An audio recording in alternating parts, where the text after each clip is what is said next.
building and bonding activities that we will be able to take back to the Queen Creek High School Second Chapter and use it to develop the character, the chapter, as we work together cohesively and contribute to our community. We also get to network with other members, which is also very exciting because we get to meet people from all over the state. And we also have extensive leadership training that we always find truly beneficial, at least in my case, we do. Now we have Ariana McGill here. Hi, I'm Ariana McGill, the Senior Vice President of the Queen Creek DECA. So the cost of this trip would be $75 per person out of the $130 fee. We would be paying the extra money minus the $75 out of our own pockets from our own student store. In order to get there, we plan to drive the Spirit bus, all the students, driven by Ms. Myers, who has passed her test to drive the bus. She's certified. So we really appreciate it if we were allowed to go. Great. So I know that personally, I've been very impressed with DECA throughout the years. You guys have done phenomenal, and it's fun to see you guys grow up. I was on ASU campus, and I saw your former president strolling along campus. I thought, wow, I remember when he was in the morning. And so now I'm excited for you guys. I hope you have a blast. Any comments, questions, board members? Are there chaperones going? I'm trying to figure out the count. So from our school, Ms. Myers will be the only chaperone going for the 12 students, and each school has a certain amount of chaperones, I'm guessing, for their officers. But since it is an exclusive trip or experience, there's usually no more than 10 to 12 officers per school, so there's at least one adult per 10 kids. I would like to add that Arizona DECA actually does limit the number of chaperones, and it's one per school. And it's due to limited bunking that's available in Heber because the advisors actually bunk together. So it's 2 per room, and then the kids have their cabins as well. So that's why there is just one chaperone, which is the advisor going with the officers.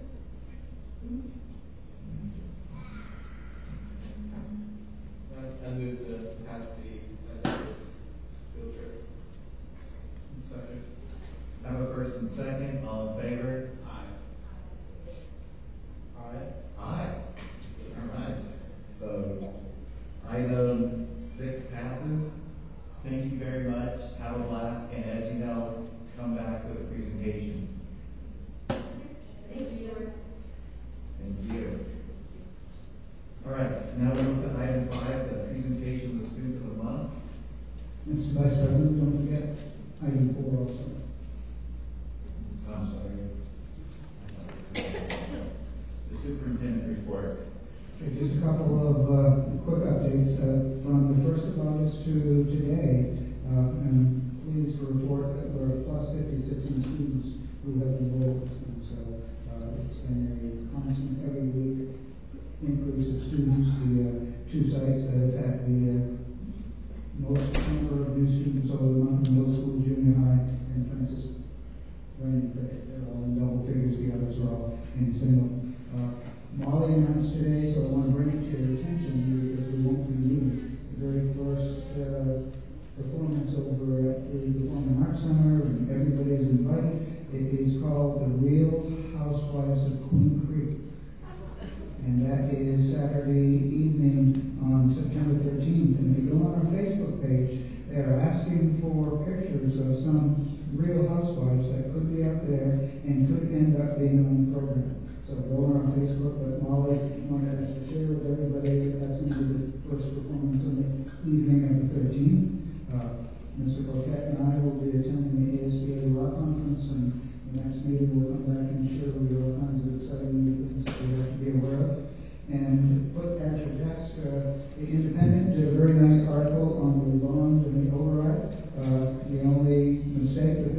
made 17 presentations so far on educating people in the Barring override. The next one is next Wednesday, September 10th at 6 o'clock. So hopefully we'll see some people come find out more about the Barring override. And now it's time for student time. Awesome. Okay. So the way this works is I'm going to call each student one at a time, and if you came, sorry about that. When we call the student up, we want everyone who came to support that student to come on up with them, and then Ruby's going to get a photo, and then at the end, we're going to have all the students of the month get a photo together. So start practicing your smiles. All right. So first up is from Queen Creek Elementary School, and the student is Payson Grandy.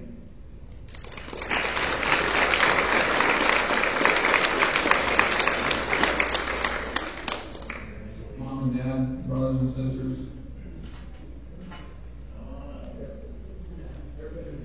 Where do you want, Ruby? Perfect.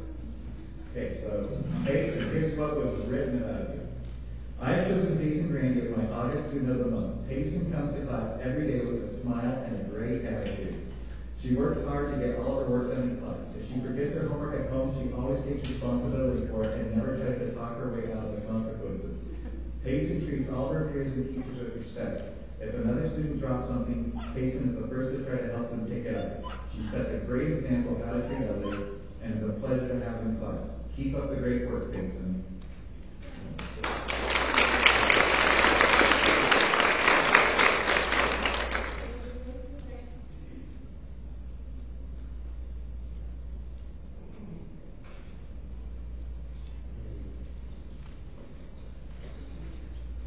Next is from Jack Barnes Elementary School. The student is Marshall Durant.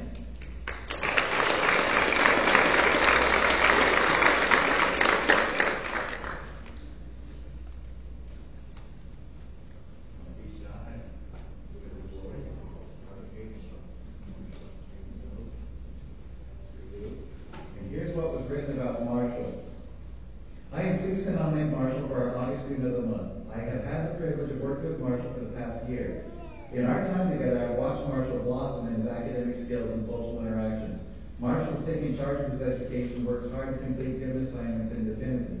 He has grown from a boy who refused to work and disrupted the class with talking out to a young man who removes himself to a quiet place in the room to work with when others are distracting him.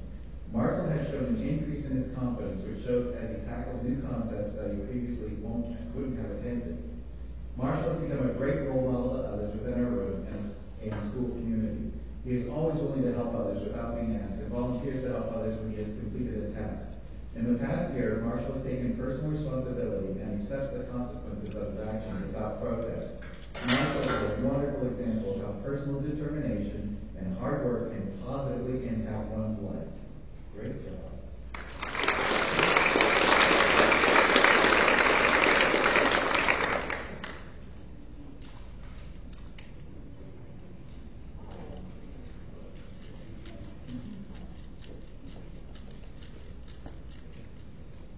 From Francis Brandon Pickett,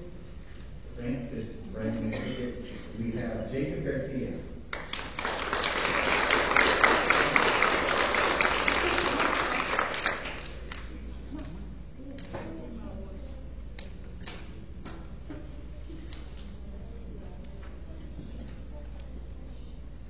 I am very excited to nominate Jacob Garcia as our first student of the month for the 2014-15 school year.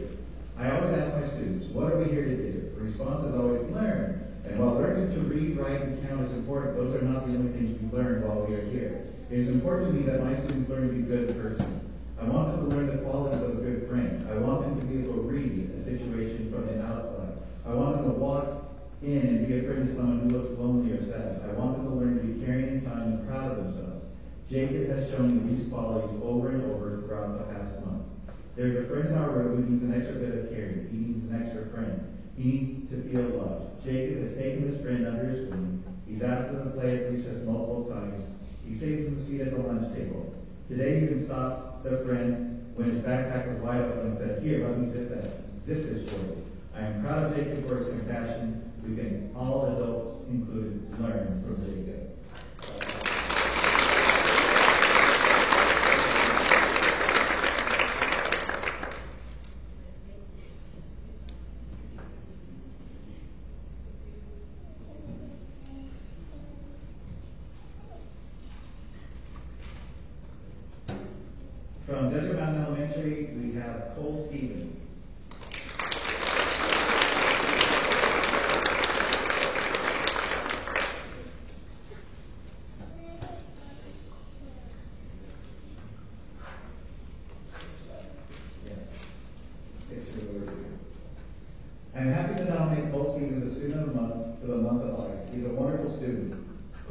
school each day with a smile on his face and ready to learn. He is not only brand new to Desert Mountain Elementary, but new to the state of Arizona. He is friendly, helpful, and eager to make new friends. I love his positive disposition. In class, he asked for help when needed and worked very hard at all of his assignments. If I asked more from him, he gladly says yes and tries even harder. And he always has a please, thank you, and good morning for me. I love his manners. I'm really thrilled he's a student of the month. I can't think of a more deserving kid. Good job, Cole.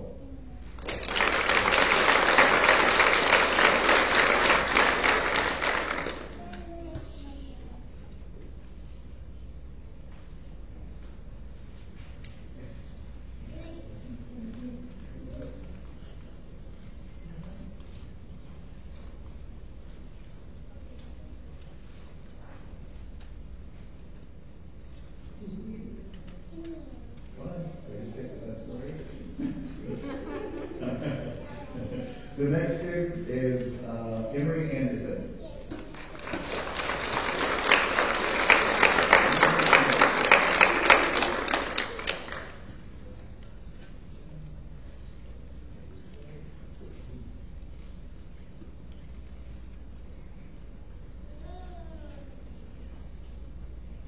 Emery Anderson is bright, thoughtful, and caring individual. She is new to the district but has quickly made friends with her classmates. She is incredibly talented and hopes to participate in productions at the Performing Arts Center. What amazes me the most about Emery is while things are a little chaotic at home, having just moved here from out of state, she never lets it show and always comes to class prepared. She is academically driven and has such a positive attitude, one cannot help but smile when she is around. I look forward to watching her grow and succeed throughout the year, and cannot wait to see what lessons we'll learn from this remarkable young lady. The next thing though, Emery is an exemplary student in many ways. She works hard at every task and puts forth tremendous efforts in her academics. Emery is extremely mature and well-spoken when analyzing literature. She is able to digest information and formulate insightful responses that continuously amaze me. Emery is also an amazing role model in class. She is respectful, organized, and kind-hearted. It is not difficult to see why Emery has many friends and is highly regarded by her teachers. I am thrilled to have her in my class and look forward to an amazing year.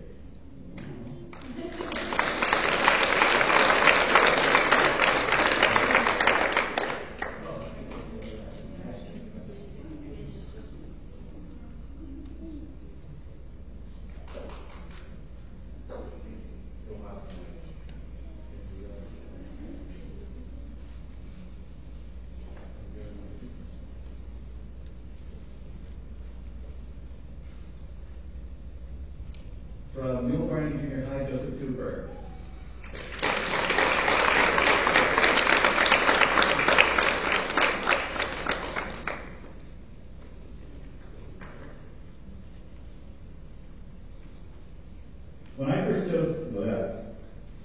When I first chose Joseph as my nominee for Student of the Month, I had only known him for 2 weeks.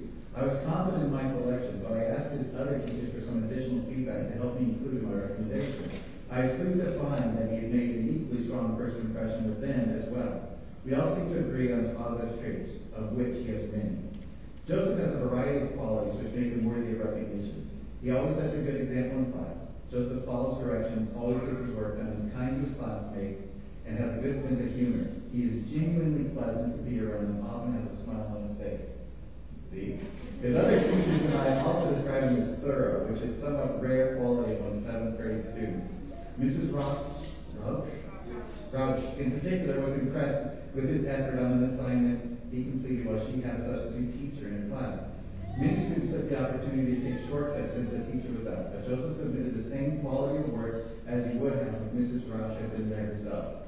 Such consistency of effort and attention to detail are excellent qualities that will surely help him later in life as well. I think Mrs. Rauch got it exactly right when she said, "He is one of those kids who is going to do all of his work and do it at a superior level," unquote. Newell Barney Junior High is lucky to count Joseph as one of our own, and we expect he will continue to make us proud. Great job.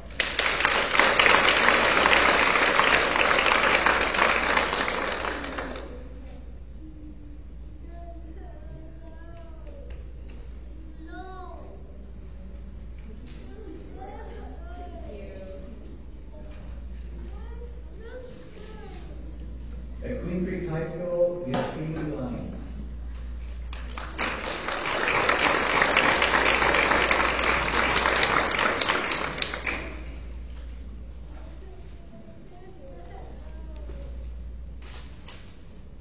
Someone.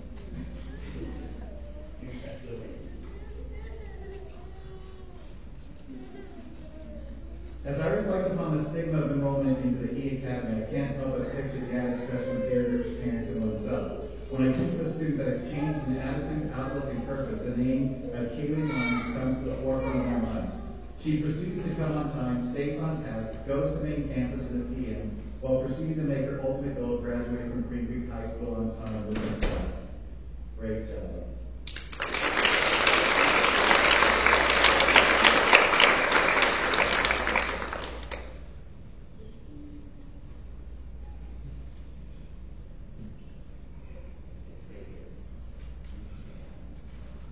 So we need all the students of the month to come on up and get a picture together.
So, my usual monthly speech is, you can see why this is just the absolute favorite thing for me to do as a school board member. I love this. I love recognizing new students that have done such a phenomenal job and really stood out. I can't help but get a little choked up when I read some of those things and about how great you are. Thank you so much for attending our schools. Thank you so much for being so good. It gives me something to strive for in my life, to see what great examples you kids are, and I really appreciate it. So thank you. Board members, comments? You said it so well.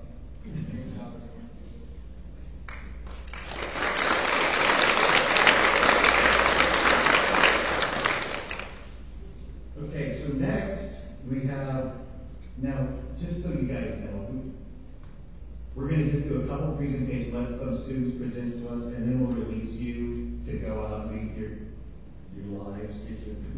So if you could wait during the students' presentation, we'd really appreciate it. But the next is item number 7, the discussion and possible action to approve an out-of-state trip for the high school choir.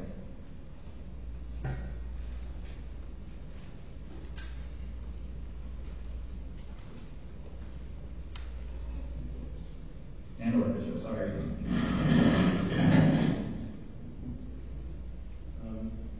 Hello everyone, I am Tucker Abney, the choir club president. This is Bailey Nielsen, the choir club vice president, Victoria Gonzalez, the orchestra president, and Sarah Stewart, the orchestra vice president. And we're here to present a trip to Anaheim, California during April 9th to the 11th of 2015. We would like to go to Anaheim, California, so that we, as choir and orchestra, can see the musical Newsies. Choir will also be participating in a Newsies workshop with the cast, and we will both be participating in a soundtrack session workshop at Disney, and then we will both be performing at Disney.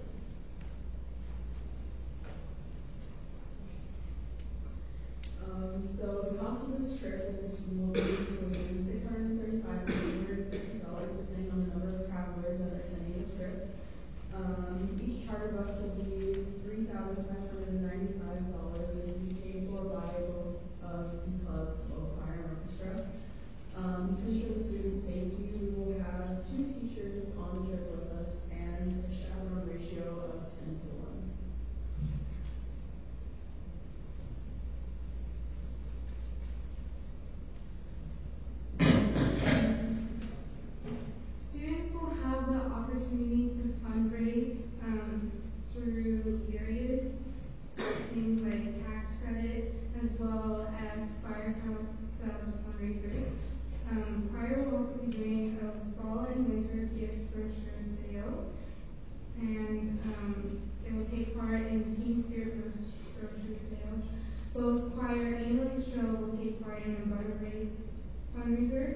and the Cold Canyon Candles Fundraiser. Also, the Booster Club will have a Firehouse Subs fundraiser. Do you guys have any questions for us? That's a pretty penny, so how much are you hoping to raise through fundraisers? It's really up to the student on how much they want to fundraise. That we're just giving them as many opportunities as possible to fundraise the most they can towards their trip. We split the payments so that if parents get $400. Mrs. Reynolds, since this is videoed now, we need you to come up to the microphone. We split the payment so that if a family gets $400, we're not asking for any more than $400 in a certain calendar year, so they can give their entire tax credit to some of their children. So if they get $400 each year, it's more than the cost of their trip. Did you guys go last year? I remember there was a. No. We do it every other year because Okay. of the tax credits. Okay. So it's 2 years. Very good. All excited.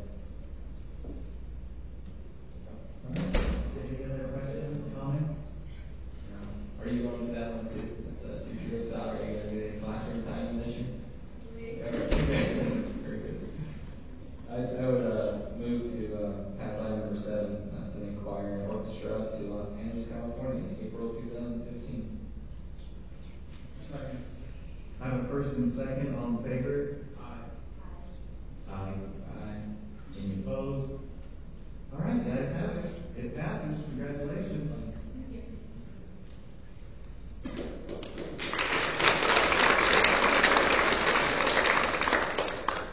Okay, item 8, discussion and possible action to approve an out-of-state trip for the Queen Creek High School cross-country team to Costa Mesa, Southern California, September 18 through 21, 2014, to attend the Woodbridge Invitational.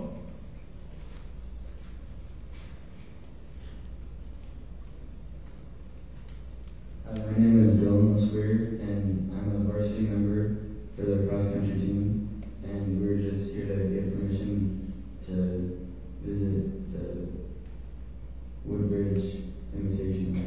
And the Invitational is a faster meet than most of our in-state ones, so it'll be a good opportunity for us to get a state-like meet to get prepared.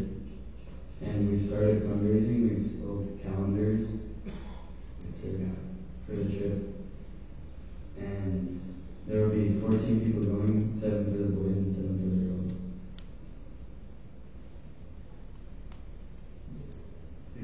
Okay, I have a question. Or do you have a organization? Yeah. Oh, go ahead. We have 2 people coming with us. We have our coach McHenry, and we also have Miss Morgan. So we have 2, and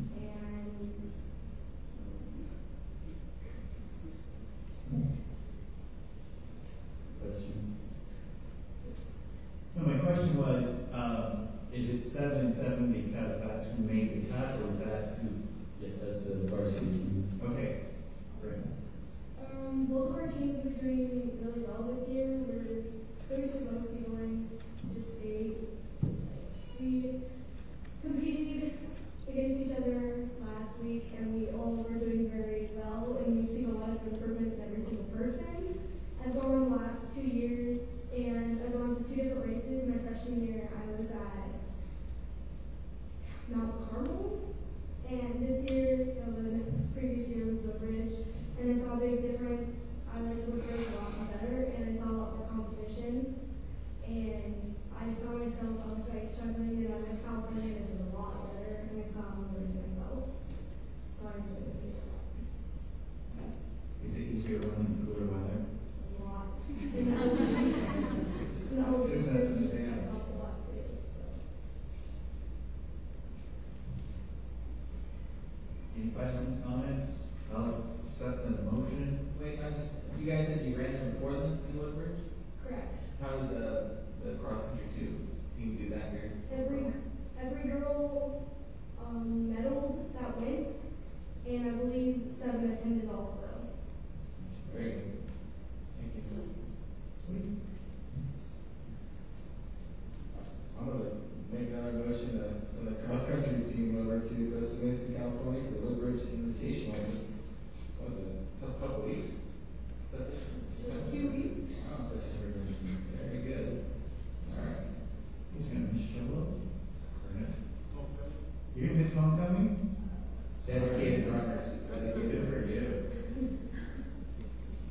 Motion to table. Oh, I have a first and second, all in favor? Aye. Guys have it. Congratulations. All right, next we have call to public. I don't have any blue slips. So at this point, I'd like to take a quick 5-minute break. If you want to go home and do that, you're more than welcome to. If you want to stay and enjoy the meeting, you're more than welcome.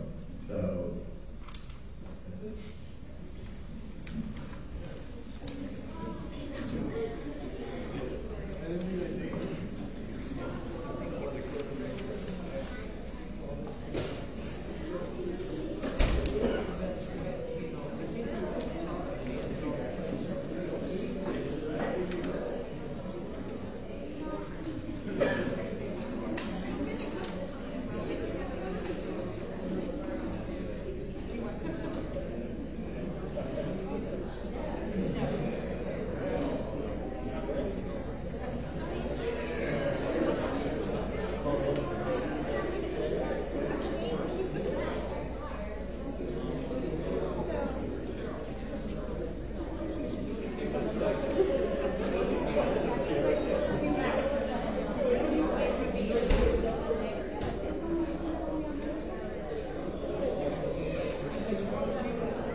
possible action to approve the following QCUSD board meeting minutes dated August 19th, 2014.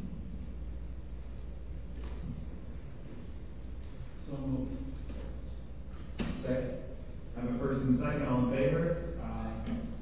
Aye. All right, the ayes have it. Item 11.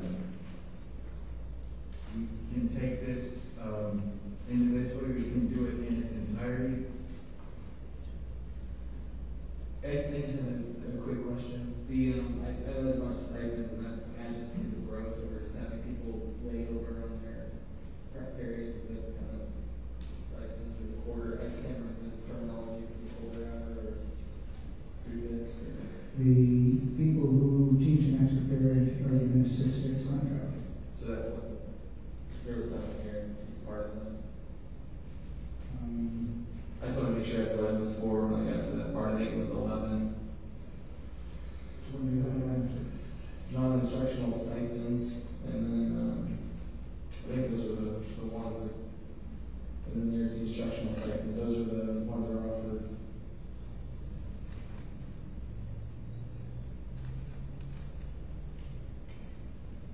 Those are all special ed people who are in special programs, and they get extra stipends for the programs that they're in.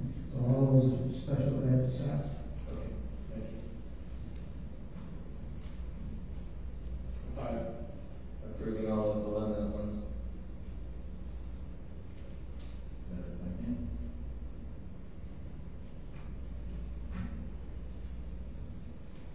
Second. I have a first and second. All in favor? Aye. Aye. Any opposed? All right, the ayes take it again. Okay, business and finance, item 12. Discussion and possible action to approve the following vouchers and reports from August 12, 2014 through 21st for school year 2013-14 and school year 2014-15.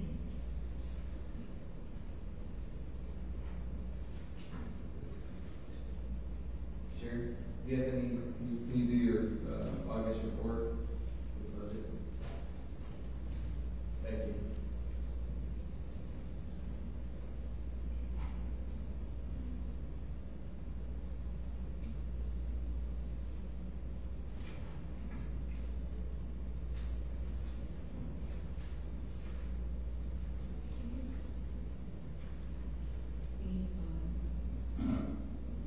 This is the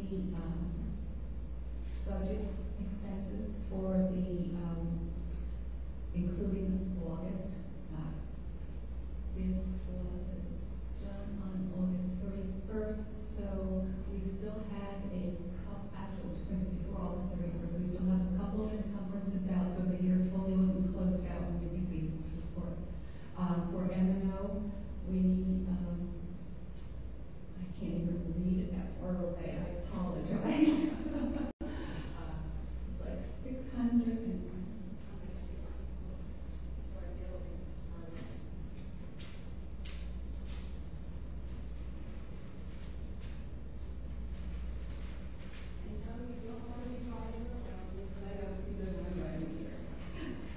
okay, so the budget was adopted at $27,984,819, and we are projecting to end the budget balance for 2013-2014 year for M&O $661,951.24. The unrestricted capital budget was adopted at $2,114,844, and the projected carry forward is $1,726,986.71. Would you like me to go into detail on the function codes, or? No, I'm good with the code. It seems that, is that carryover higher than we projected? It seemed like it was lower off our adopted. It's about almost 30,000 more than what we projected. What do you cite that to? Just good cost savings at the end of the day? There were some cost savings. There were also some shared costs with some grants for the facilities during the summer that they paid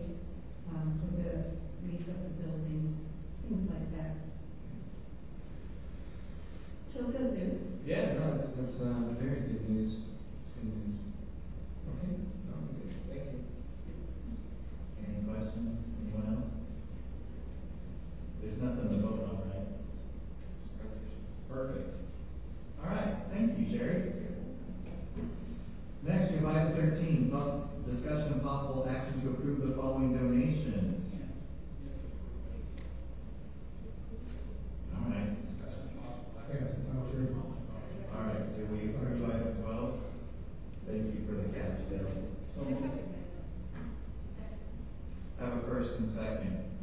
All up in favor? Aye. Aye. Aye. All right, it's unanimous. Now we'll go to item 13. Rookies. All right, so discussion and possible action to approve the following donations. Anyone? I move to, pass item number 13 for donations. And second. I have a first and second, all in favor? Aye. Aye. Aye. All right, sounds unanimous again.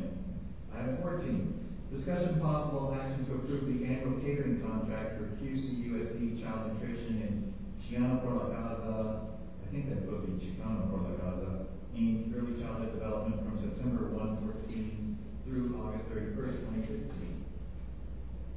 Any questions? Is this the standard contract? Yearly renewal, correct? Is it the same amount we're charging per meal? I know we increased our own. I think she increased it. Could we figure that out? I like that information we're voting for. Obviously, we've raised our own kids' fees. I would hope that we're not in status quo for outside of our students. So I'd like to move the table until we get that information. All right, I'm just looking to see if it was covered. Okay. All right. Anyone else? Do we have to second the tabling, or do we? Yes, motion to table it for 2 weeks so we get the information as far as if there's an increase or it's staying the same. Is this gonna affect anyone getting food or anything?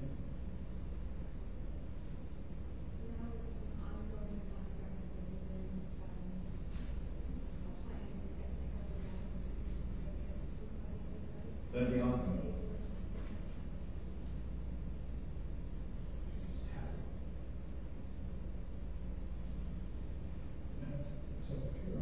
Do we have a second on tabling it, or at least putting it to the back of the meeting tonight for sure?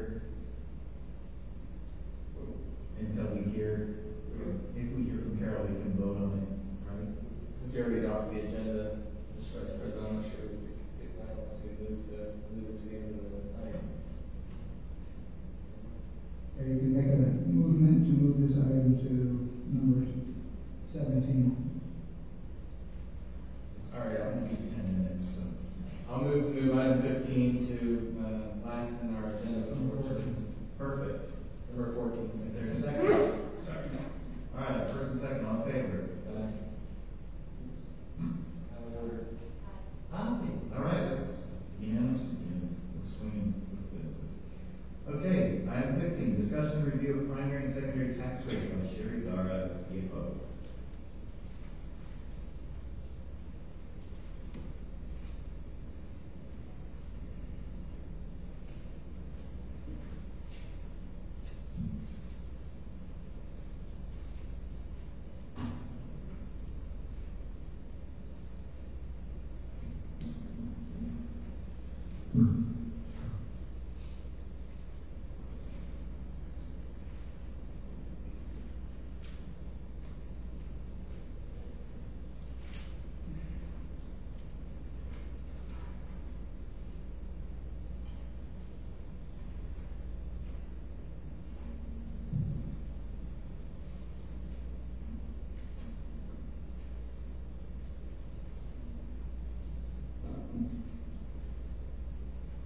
At the end of August, the Maricopa County finalized the tax rate, and I thought we would go over it because the tax bills will be coming out in September. This first Excel spreadsheet is kind of one that I've kept through the years since I've been here. It just kind of gives a history of where the Queen Creek tax rate has been and compare with the other school districts. You can see is the primary rate for 13-14 is 4.6843. There will be a decrease in the new year when the tax rates come out in September to 4.30.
miscellaneous revenue, that is different things throughout the years that we get.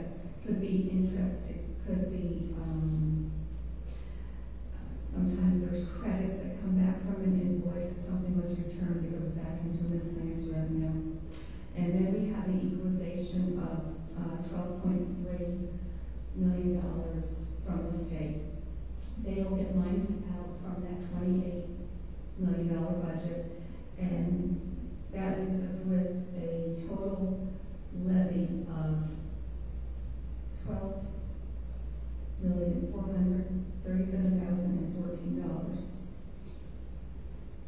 And then if you just follow through on the unrestricted capital, we started out with the budget of 2.1. You end up having, we had small encumbrances of like 32,980. The total expenditures are 2.1. The cash balance that's in that account, miscellaneous revenue. And if you look down at total levy, we do not have to raise any levy for the unrestricted capital. So that goes into an adjustment towards the tax levy. Adjacent ways, we have a balance in there. We're budgeting the same amount in case there's something that goes on because it will not raise taxes. And we have miscellaneous revenue of like $1,500, which is interest earned. That goes in as a adjustment into the levy to help out with the levy. So if you see the total primary levy will be $11,900,800. And basically happens is that gets divided to the primary assessed valuation, and that's how we come up with the 4.3 tax rate. Any questions on that, or I can go on to the secondary?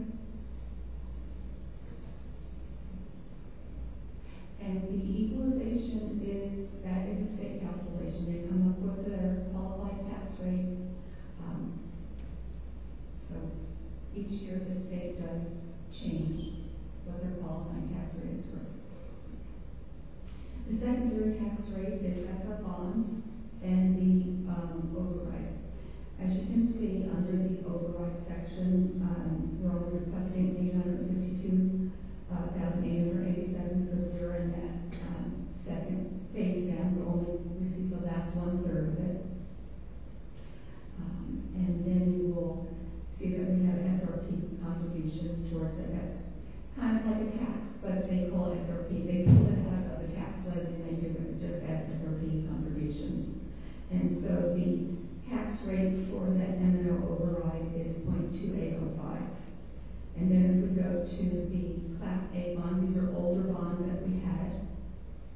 They are the July 2014 payment we need to make. Then we have a January payment. And then we have the July 15th payment, 2015 payment. The county and the school district does have to allow for a delinquency rate.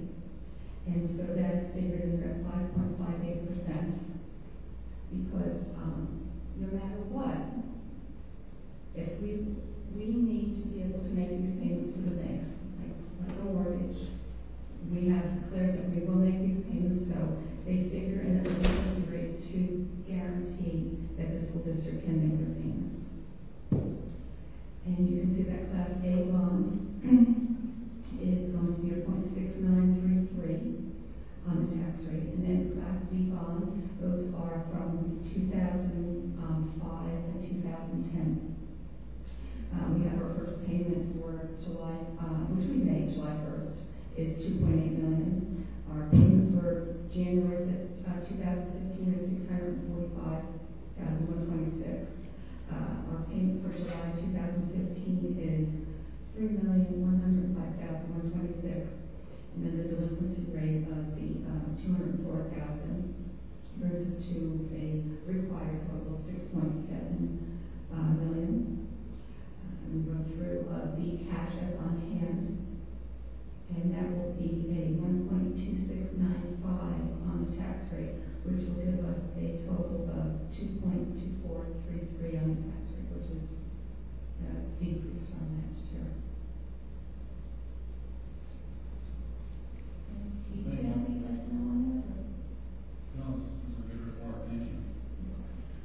So this year's gonna be 11.9 million in bond payments. So if I'm reading this right, so we take the class A to the class B total plus all the delinquency allowances, that's 11.877 million. Yes, but what ends up happening is we have to guarantee the funds in there for that July payment, so that's why it's collected throughout this year. Yes. And then the huge drop, you know what that's attested to? We went from 3.2687 down to 2.243. The majority of it is that the assessed valuation has increased, so like we've talked before, is when there are more people, more valuations paying for the debt, then the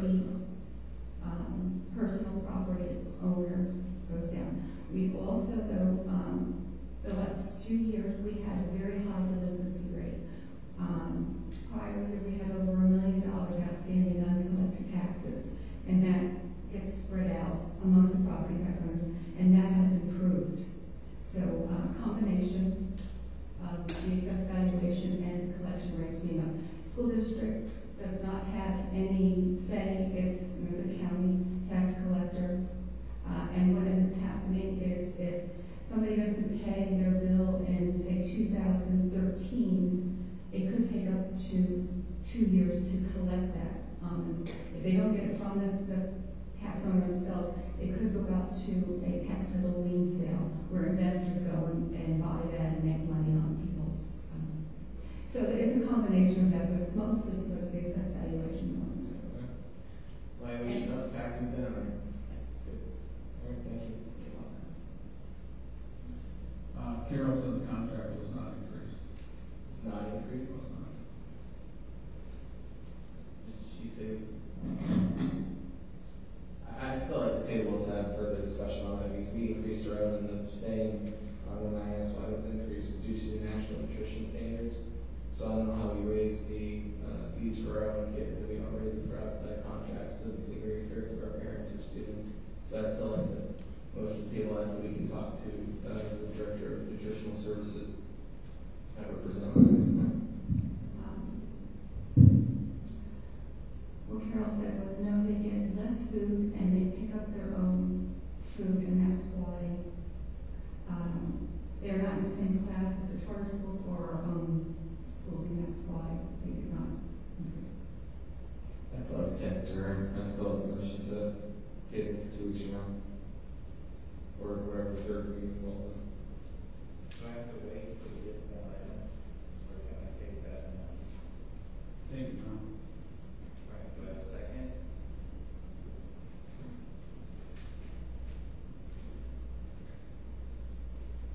We have discussion.